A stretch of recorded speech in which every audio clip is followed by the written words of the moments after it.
กับปิ้งไก่นี่ตอนตำว่าได้ นี่ ถ่ายคลิปซ้ำนี่ตำหุงทอดไก่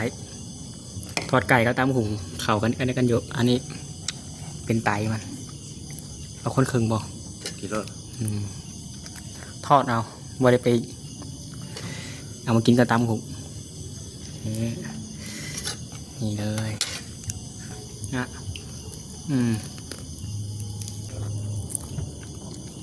ทอดค่อนข้างกรอบอยู่ตัวนี้น้ำหนาชิกรอบดีแล้วเขาใกล้ๆกล้องเนี่ยมันจังได้เห็นชัดเจนแต่อยากมัวมาการทุกท่านกินเขา ไม่ได้กล้องนิดหน่อยของเขาใช่ตรงไหนเนาะ ราคาเป็นหมื่นเลยนิดหน่อยก็ได้ เอาเลยนะ ฮะอยากได้แต่มันเป็นงานซื้อ